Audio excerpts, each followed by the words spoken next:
Muito boa tarde, com muito prazer estamos juntos, estamos reunidos. Essa união é mesmo base para todas as nossas realizações. Gosto muito da reflexão em cima do ditado popular: se correr o bicho pega, se ficar o bicho come. E é assim que a gente se sente hoje em dia. Se ficar só em casa, o bicho pega, no sentido de conseguir a sobrevivência, de conseguir saúde mental, as trocas, a convivência. Mas também, se correr, o bicho pega, se ficar, o bicho come, porque também se a gente sair e se expor irresponsavelmente, também a gente se sacrifica e expõe as outras pessoas. Então esse ditado ele é muito interessante, com uma complementação muito inspirada que um amigo sempre repetia, o amigo Célio Nori, que faleceu ontem de Covid. Que ele esteja bem disposto, encorajado e fortalecido para essa passagem, para essa nova etapa da vida. E através da pessoa dele nós lembramos de toda essa multidão de pessoas no Brasil e no mundo que tem passado por essa dificuldade. Faça bem a sua transição e inicie uma boa nova fase de sua vida, Célio Nori, e que assim também aconteça com todos os outros que nesse momento, na Índia, no resto do mundo, no Brasil, estão fazendo a sua passagem em razão da Covid e em razão de outras doenças, outras situações. Então, esse amigo, Célio Nori, sempre citava essa reflexão. É verdade, se correr o bicho pega, se ficar o bicho come, mas se unir o bicho foge. Essa comparação, essa ideia, esse raciocínio que vem lá da relação nossa com animais perante os predadores, não é? Ajuda muito a gente a pensar a respeito da situação de hoje, porque realmente, se a gente fica em casa deprimido, entristecido, desesperançado da vida, o bicho pega. Se correr, o bicho pega, no sentido do bicho, o vírus das doenças. Se ficar, o bicho come, porque a tristeza e a depressão parece que comem a gente mesmo por dentro. Mas se unir, o bicho foge. Está mais do que comprovado que quando nós estamos íntegros, quando nós estamos com uma vibração elevada, unidos em nós e entre nós, que essa fé fortalece o próprio sistema imunológico. E também nos fortalece em termos vibracionais para afastar as más influências espirituais. Se unir, o bicho foge. Não é mesmo? É muito rica essa forma de pensar e muito verdadeira. Nós hoje vamos dar sequência à programação, à reprogramação de vida pela oração-ação que Francisco de Assis nos propõe com a sua oração. Ele tem um primeiro momento da sua oração em que ele faz toda um programa de trabalho para levar amor onde houver ódio, perdão onde houver ofensa. Numa segunda parte da própria oração, ele nos estimula a uma ideia, a um princípio que está por trás de todo esse serviço em nome de Jesus. Diz assim ele: fazei com que eu procure mais consolar que ser consolado. realmente o mundo fica brigando para pôr a brasa na sua sardinha, para que tudo atenda, tudo e todos atendam os interesses particulares. E é claro que isso não pode dar certo. Se eu lutar para que todos me sirvam e todos também lutarem para que todos os sirvam, a vida vai ser uma guerra insanável. Porque quando se ganha, se deixa crescer a vaidade, a arrogância, porque todos nos estão servindo, e quando se perde, a amargura, a menos-valia, a revolta toma conta das nossas almas. Qual a saída para isso? Como resolver esse conflito? Quem deve ceder, quem deve se humilhar para o outro crescer? João Batista disse mesmo, quando estimulado pelos fariseus a disputar com Jesus, dizendo, eles lhe disseram: aquele a quem tu batizaste outro dia, agora está pregando e está tendo muito mais pessoas interessadas nele. João Batista lhes responde de uma forma maravilhosa: é preciso que eu diminua para que ele cresça. Então sim, nós precisamos nos diminuir para que um outro cresça. Mas quem de nós deve se humilhar para satisfazer o outro? Será que é bom os pais se humilharem, se desprezarem, se amesquinharem para os seus filhos, um cônjuge para o outro cônjuge, seja a esposa, seja o marido? Será que é bom nós nos destruirmos, nos aniquilarmos em função dos nossos chefes? O que vocês acham disso? Eu vejo em João Batista, quando ele disse: é preciso que eu diminua para que ele cresça, ele falava de Jesus. Ele, João Batista, representa o homem velho, aquele que nós pensamos que somos. Jesus, com toda a sua luminosa caminhada espiritual já realizada, representa tudo o que nós podemos ser um dia, como ele mesmo disse: vós fareis tudo o que eu fiz e mais.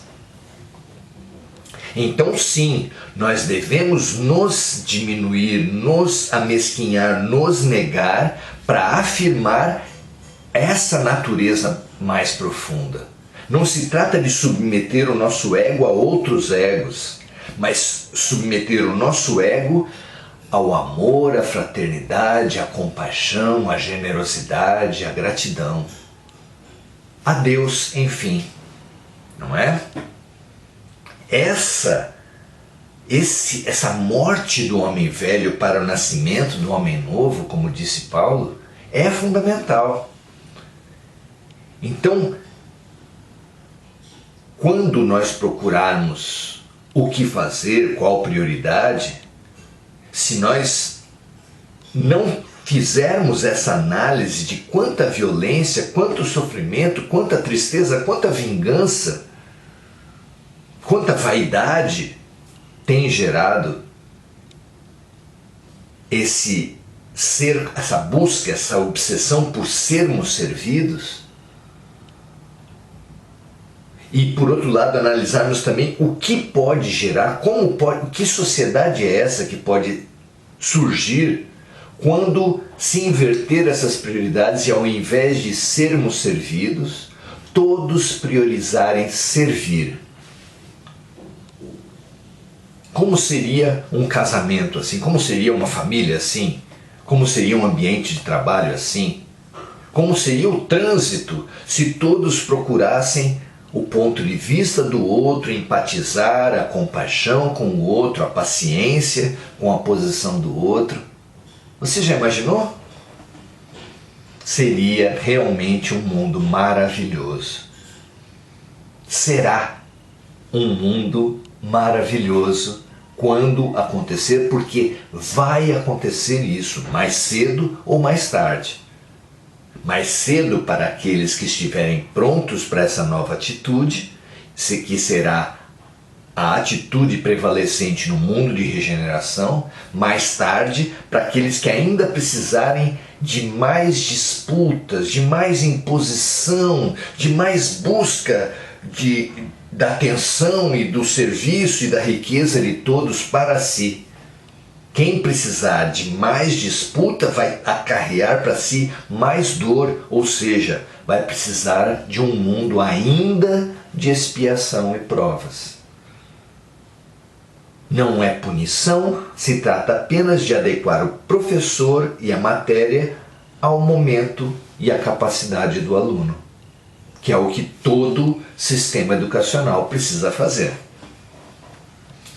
Então, nós somos chamados por Francisco de Assis a buscarmos, sem pressa, sem falsidade, sem arrogâncias de virtude que ainda não temos, mas buscar, procurar consolar, procurar mais consolar que ser consolado. Questionar essa tendência de ser o centro da família, o centro da relação, o centro do trânsito, o centro do local de trabalho, o centro das redes sociais. Questionar o que tem trazido essa atitude. Quando ela dá certo, a humilhação dos outros, e o que traz a humilhação dos outros em relação a você? Para onde vão esses rancores? Será que é uma boa forma de viver plantar rancores nos outros? E quando ela não dá certo, o que fazer com essa frustração, com essa menos-valia que fica na gente mesmo? É bom a gente plantar desvalia, frustração e envenenar a nós mesmos? O que afinal seria melhor, envenenar os outros ou envenenar a si mesmo? Parece o dilema dos antigos duelos. O que você prefere, ser assassino ou assassinado? Claro que a gente não prefere nada. Claro que a questão não se dá entre fazer prevalecer a sua vontade ou a vontade dos outros. Mas sim, como Jesus ensinou, que seja feita a vontade de Deus, assim na terra como no céu. E a vontade de Deus é que nós consigamos escapar, nos libertar do monstro do egoísmo, do dilema, da crença nas separatividades, que nós somos separados uns dos outros.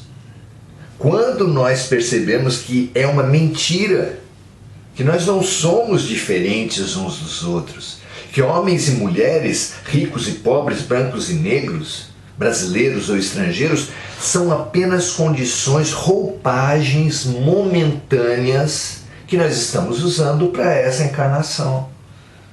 Mas que no fundo de nós, como disse o profeta e confirmou Jesus, nós somos deuses. O mesmo Deus que habita no eu, habita o outro. Ou seja, nós somos um. O que nos faz essa ilusão do ego é a ilusão da separatividade, mas é uma ilusão que precisa ser percebida, compreendida nas suas tristes consequências, porque da ilusão da separatividade surge o egoísmo, do egoísmo surge a violência e a dor.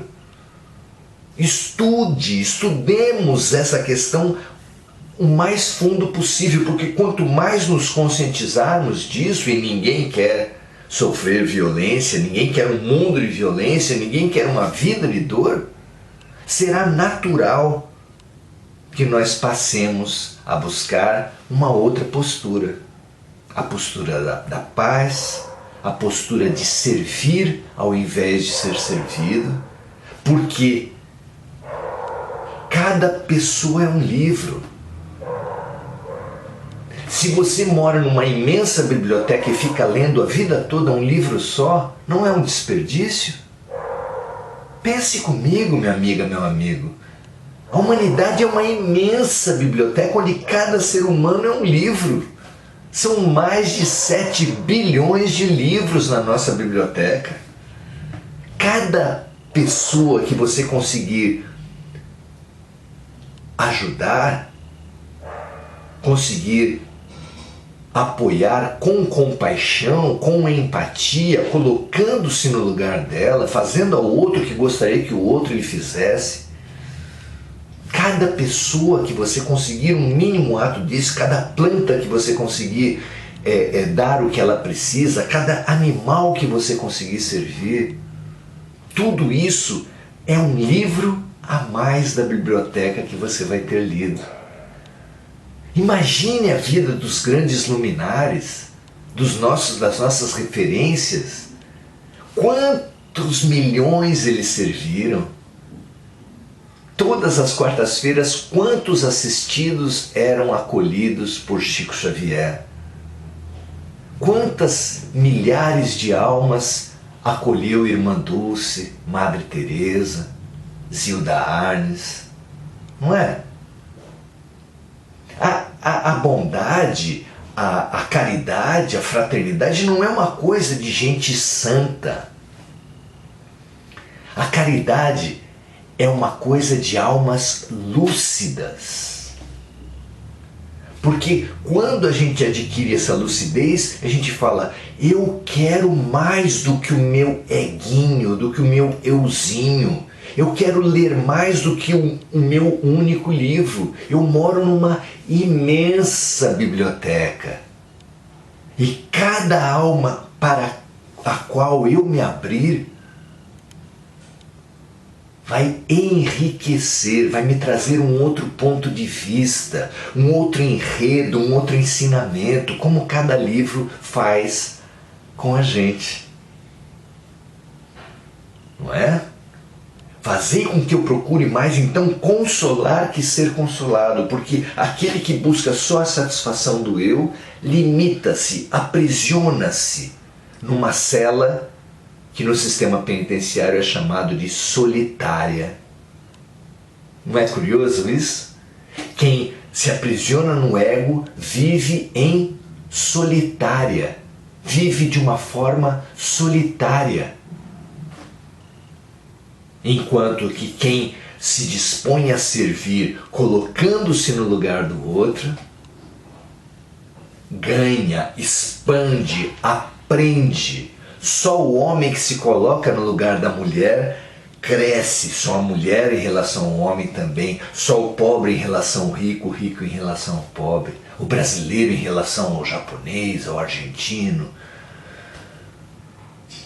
Viver, trocar, empatizar é enriquecer-se, é expandir o universo, é crescer.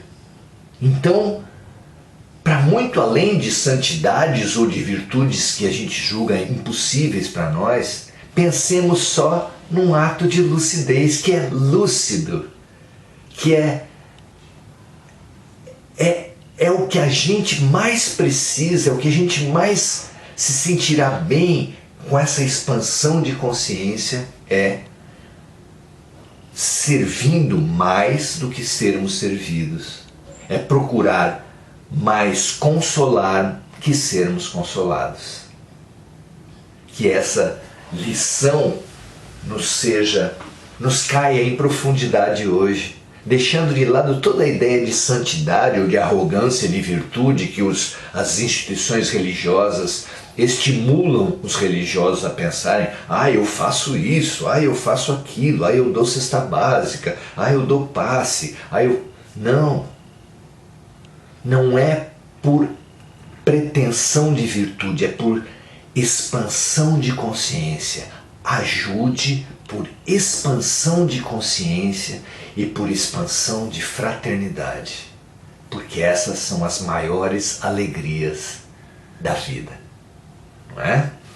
Então vamos com Francisco de Assis agora, respirando fundo, imaginando a amorosíssima e pacífica figura de Francisco, e nós dizendo com ele: Senhor, fazei de mim, fazei de nós aqui reunidos nessa fraternidade da oração-ação, instrumentos de vossa paz.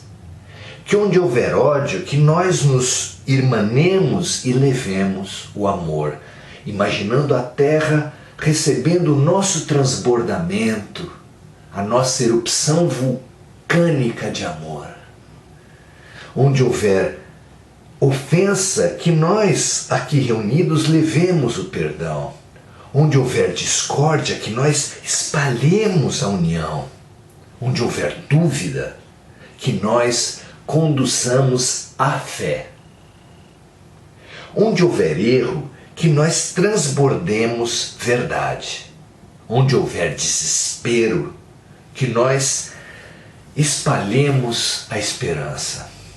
Onde houver tristeza, que nós levemos essa alegria de servir, alegria de expandir. Onde houver trevas do egoísmo, que nós levemos a luz do amor. Ó Mestre, fazei com que nós procuremos mais consolarmos que sermos consolados, compreendermos que sermos compreendidos, amarmos que sermos amados.